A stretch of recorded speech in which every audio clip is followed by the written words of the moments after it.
Thank you.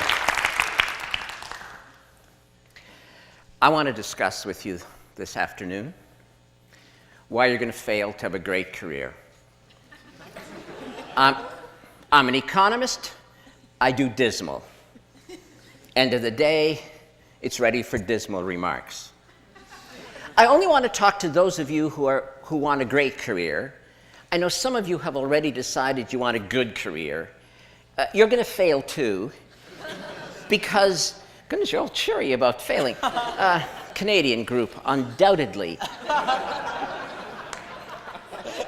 Those trying to have good careers are going to fail because really good jobs are now disappearing. There are great jobs and great careers, and then there are the high workload, high stress, blood-sucking, soul-destroying kinds of jobs, and practically nothing in between. So the people looking for good jobs are going to fail. I want to talk about those looking for great jobs, great careers, and why you're going to fail. First reason is that no matter how many times people tell you, if you want a great career, you have to pursue your passion, you have to pursue your dreams, you have to pursue the greatest fascination in your life. You hear it again and again, and then you decide not to do it. It doesn't matter how many times you download Stephen Jay's Stanford commencement address, you still look at it and decide not to do it. I'm not quite sure why you decide not to do it. You're too lazy to do it, it's too hard, you're afraid if you look for your passion and don't find it, you'll feel like you're an idiot. So then you make excuses about why you're not going to look for your passion. And they are excuses, ladies and gentlemen. We're going to go through a whole long list.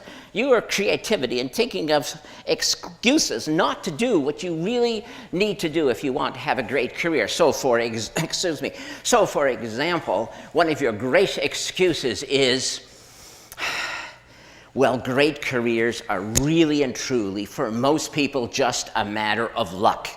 So I'm going to stand around, I'm going to try to be lucky, and if I'm lucky, I'll have a great career. If not, I'll have a good career. But a good career is an impossibility, so that's not going to work. Then your other excuse is, yes, there are special people who pursue their passions, but they are geniuses. They are Stephen Jay. I'm not a genius. When I was 5, I thought I was a genius, but my professors have beaten that idea out of my head long since. And now I know I am completely competent. Now you see, if this was 1950, being completely competent, that would have given you a great career. But guess what? This is almost 2012, and saying to the world, I am totally, completely competent, is damning yourself with the faintest of praise. And then, of course, another excuse. Well, I would do this, but, well, after all, I'm not weird. Everybody knows that people who pursue their passions are somewhat obsessive, a little strange. Okay, you know, a fine line between madness and genius. I'm not weird. I've read Stephen Jay's biography. Oh my goodness, I'm not that person. I am nice. I am normal. I'm a nice, normal person, and nice, normal people don't have passion. But I still want a great career. I'm not prepared to pursue my passion, so I know what I'm going to do, because I have a solution, I have a strategy. It's the one Mommy and Daddy told me about. Mommy and Daddy told me that if I worked hard, I'd have a good career. So if you work hard and have a good career, if you work really, really, really hard, you'll have a great career. Doesn't that, mathematically make sense? Not. But you've managed to talk yourself into that. You know what? Here's a little secret. You want to work really, really, really hard? You know what? You'll succeed. The world will give you the opportunity to work really, really, really, really hard. But are you so sure that that's going to give you a great career when all the evidence is to the contrary? So let's deal with those of you who are trying to find your passion. You actually understand that you really had better do it. Never mind the excuses. You're trying to find your passion, and you're so happy. You found something you're interested in. I have an interest. You tell me. You say, I have an interest. I say, that's wonderful. And what are you trying to tell me? Well, I have an interest. I say, do you have a passion? I have an interest, you say. Your interest is compared to what? Well, I'm interested in this. And what about the rest of humanity's activities? I'm not interested in them. You've looked at them all, have you? No, not exactly. Passion is your greatest love. Passion is the thing that will help you create the highest expression of your talent. Passion, interest, it's not the same thing. Are you really going to go to your sweetie and say, marry me? You are interesting. Won't happen. Won't happen, and you will die alone. What you want is passion. It is beyond interest. You need 20 interests, and then one of them might be grab you, one of them might engage you more than anything else, and then you may have found your greatest love in comparison to all the other things that interest you. And that's what passion is. Now, that friend proposed to his sweetie.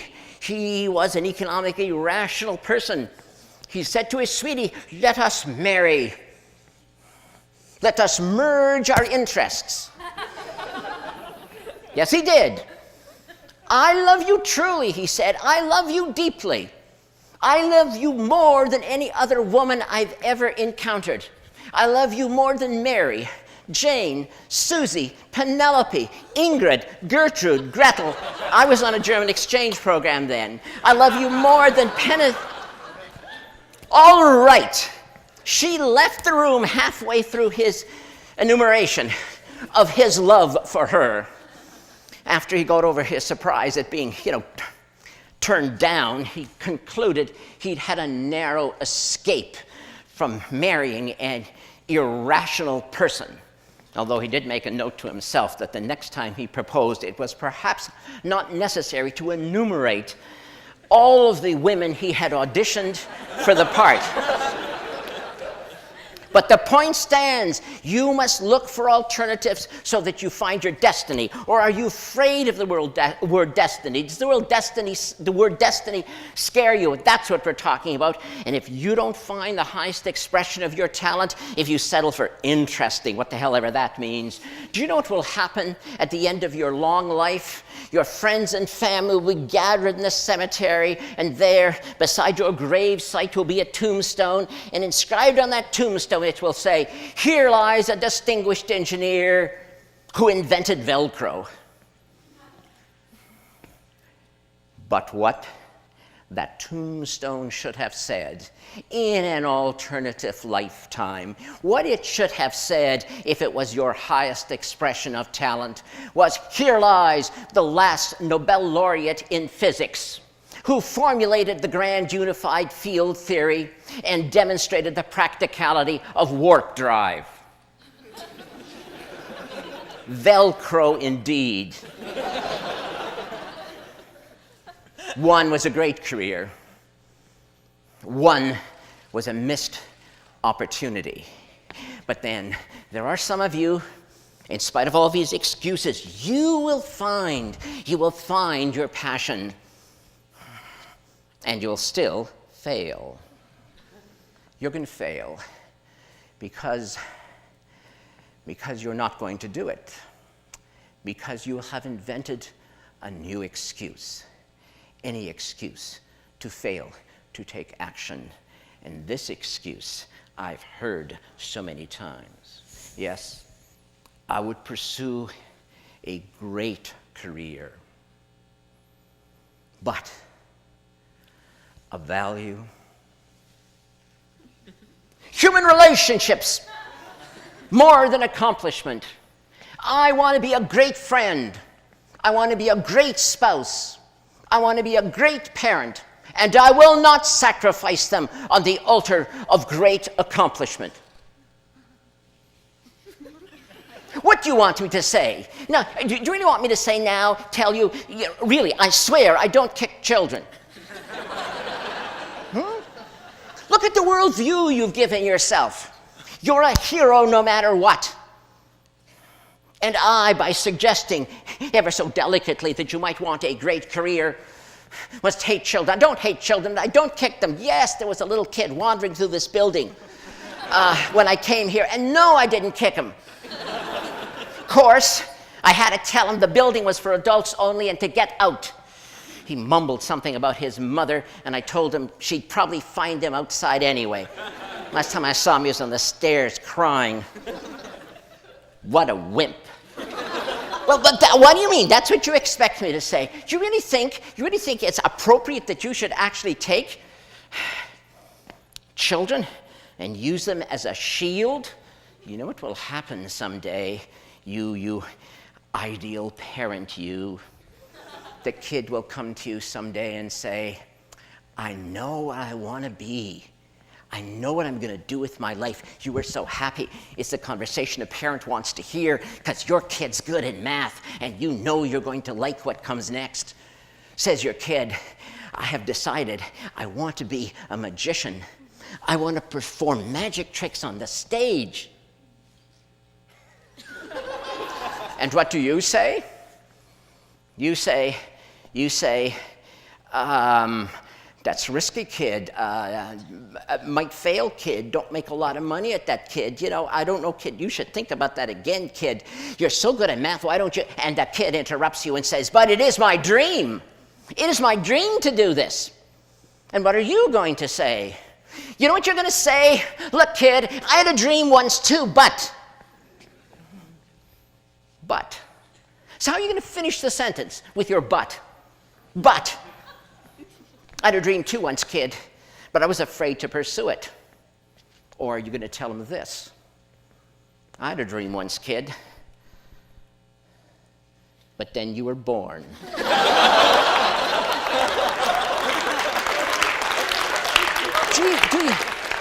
Do you really want to use your family? Do you really ever want to look at your spouse and your kid and see your jailers? There was something you could have said to your kid when he or she said, I have a dream.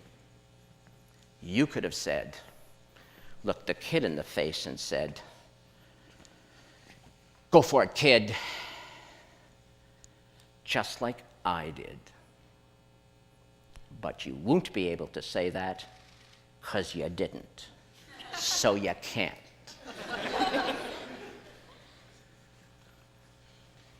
And so the sins of the parents are visited on the poor children. Why would you seek refuge in human relationships as your excuse not to find and pursue your passion? You know why. In your heart of hearts, you know why, and I'm being deadly serious. You know why you would get all warm and fuzzy and wrap yourself up in human relationships. It is because you are. You know what you are. You are afraid to pursue your passion. You're afraid to look ridiculous. You're afraid to try. You're afraid you may fail. Great friend. Great spouse, great parent, great career. Is that not a package? Is that not who you are? How can you be one without the other? But you are afraid. And that's why you are not going to have a great career. Unless that most evocative of all English words, unless. But the unless word is also attached to that other most terrifying phrase. If only I had, if only I had, if you ever have that thought ricocheting in your brain, it will hurt a lot. So those are the many reasons why you're going to fail to have a great career. Unless.